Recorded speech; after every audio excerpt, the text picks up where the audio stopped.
Salah satu kitab rujukan para ulama untuk mempelajari perkara dosa, sumber siksa di neraka adalah Al-Qabair, karangan Imam Az-Zahabi. Kitab inilah yang menjadi rujukan dosa-dosa apa sajakah yang pada akhirnya akan membinasakan manusia kelak ketika hari akhir dan pembalasan telah tiba. Dan dosa besar ke-13 sesuai dengan kitab Al-Qabair adalah pemimpin yang khianat, zalim, dan bertindak sewenang-wenang terhadap rakyatnya. Dan inilah salah satu sumber hukum yang menjadi landasan. إنما السبيل على الذين يظلمون الناس ويبغون في الأرض بغير الحق أولئك لهم عذاب أليم. Yang artinya, sesungguhnya dosa itu atas orang-orang yang berbuat zalim kepada manusia dan melampaui batas di muka bumi tanpa hak. Mereka itu mendapat azab yang pedih. Al-Quran Surah Asy-Syura ayat ke-42. Lebih lanjut, Rasulullah telah bersabda, barang siapa yang dipercaya oleh Allah untuk memimpin rakyat banyak, kemudian ia tidak menjaganya dengan benar, maka Allah akan mengharamkan surga untuknya. Hadis riwayat Bukhari dan Muslim. Proses bertata negara tentu tak akan bisa lepas dari kepemimpinan.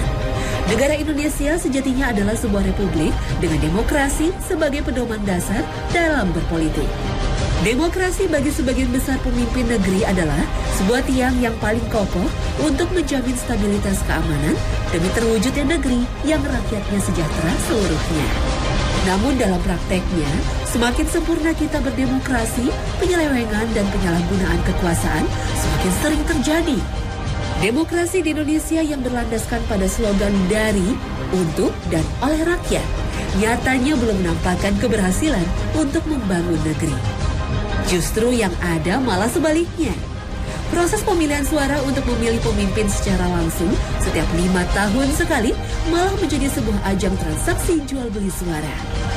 Jika awalnya pemilihan langsung ditunjukkan untuk memilih pemimpin terbaik, malah menjadi proses pemilihan calon pemimpin yang paling kaya untuk membeli suara. Demokrasi di Indonesia sejatinya perlu dikaji ulang. Benarkah ini ikhtiar terbaik bangsa kita untuk mewujudkan sejahtera? Benarkah demokrasi adalah jalan yang tepat untuk menjadikan Indonesia sesuai dengan tujuan pendiriannya sebagai sebuah negara? Dan benarkah demokrasi adalah sebuah prinsip yang tepat untuk mengisi kemerdekaan yang merupakan rahmat Allah? Demokrasi ternyata bukan untuk memilih pemimpin terbaik yang sanggup memegang amanah, tapi malah membuat orang dengan jejak rekam tidak amanah dianggap layak untuk memimpin dan merumuskan kebijakan. Dan pastikan bahwa siapapun yang memimpin bangsa ini adalah pelaku Al-Quran, pelaku Al-Hadis, dan mencintai seluruh sahabat Rasulullah tanpa tebang pilih. Maka umat muslim harus bergerak bersama untuk menyelamatkan bangsa ini. Dominasi Islam di negeri ini tak hanya karena jumlah.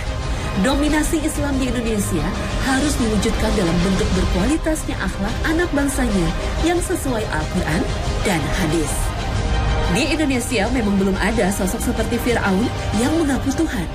Tapi semangat untuk menuhankan selain Allah mulai berasa dampaknya ketika para pemimpin dengan mudahnya berkhianat meski telah bersumpah untuk amanah dengan menyebut nama Allah. Di Indonesia memang belum ada sosok seperti Qarun yang amat tamak dalam menguasai harta. Tapi tengoklah pola beberapa pemimpin yang tega memperkaya diri ketika rakyatnya masih kelaparan dan terbelenggu kebodohan. Di Indonesia memang belum ada sosok seperti Abu Lahab yang amat memusuhi Rasulullah, para sahabat, dan Muslim generasi pertama. Tapi tengoklah keputusan beberapa pemimpin yang dengan nyata melegalkan perkara-perkara yang diharamkan, seolah menganggap Islam bukanlah sebuah prinsip hidup yang harus ditegakkan.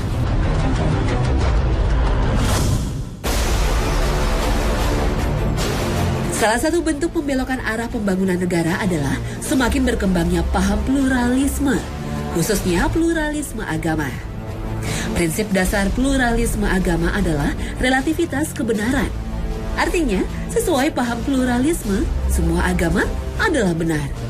Inilah salah satu bentuk nyata berkembangnya ideologi sekuler dalam konteks bersosial dan bermasyarakat.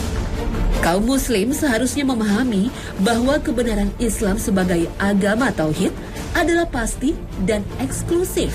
Artinya, umat Islam wajib yakin dan percaya bahwa ajaran inilah yang menjadi penyempurna dan pedoman terakhir dalam hidup dan kehidupan. Islam sebagai sebuah agama adalah pasti benar, sehingga jalannya roda kehidupan terarah dan benar tujuannya. Dan inilah dalil kebenaran yang mutlak mengenai kebenaran eksklusif akan Islam sebagai sebuah agama. Umat Islam harusnya paham benar bahwa akidah adalah satu dan tidak seharusnya bergeser karena tingginya penghargaan keberagaman. Indonesia memang negeri yang dihuni oleh aneka ragam suku, budaya, dan adat istiadat, sehingga menghasilkan aneka ragam prinsip beragama. Namun akidah kita yang meyakini bahwa Islam adalah satu-satunya petunjuk yang benar tidak boleh goyah. Terlebih jika harus mengakui bahwa semua agama pada dasarnya adalah sama benarnya. Bisa jadi inilah salah satu amalan yang membatalkan syahadat. Bentuk nyata pluralisme adalah praktek doa bersama, pernikahan beda agama, hingga keikutsertaan dalam pelaksanaan ritual tradisi yang berseberangan dengan prinsip tauhid. Permasalahan bangsa adalah masalah bersama, sehingga butuh kerja keras dan doa untuk memecahkannya. Dan tentu saja doa itu amat tergantung kepada siapakah kita meminta. Hanya kepada Allah yang Maha Pengasih lagi Maha Pemurah. Pernikahan dalam Islam sejatinya penyempurna agama. Tapi logiskah jika kita berpikir bahwa iman kita telah sempurna ketika menikah dan menjalin kehidupan bersama dengan orang yang berbeda pandangan dan tuntunan hidupnya? Bahkan pada mereka yang melegalkan nikah kontrak dan menganggapnya berpahala. Islam adalah agama yang cinta damai. Islam adalah agama yang melarang umatnya saling bermusuhan. Dan Islam sangat menghargai perbedaan. Yang harus dipegang dan diyakini adalah bentuk penghargaan keberagaman tak lantas membuat kita melupakan akidah dan menggadaikan syahadat. Dalam soal akidah, kalimat La ilaha illallah Muhammadur Rasulullah adalah sebuah harga mati. Menghargai, menghormati, dan mengasihi umat beragama lain hanya pada konteks duniawi, bukan pada perkara-perkara yang memiliki implikasi terhadap proses beribadah.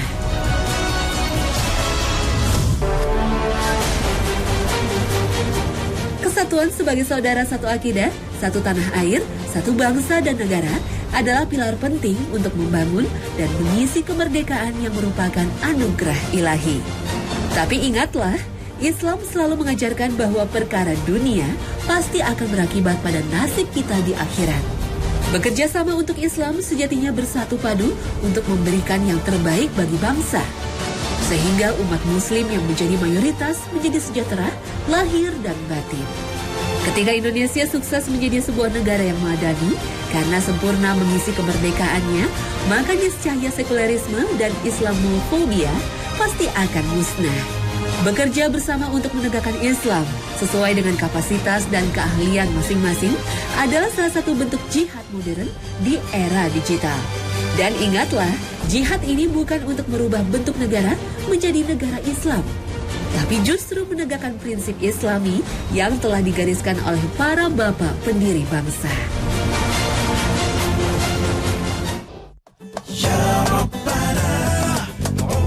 Nah pemirsa, inilah akhir kebersamaan kita. Terima kasih atas kesetiaan Anda menyaksikan Hasanah di Trans 7.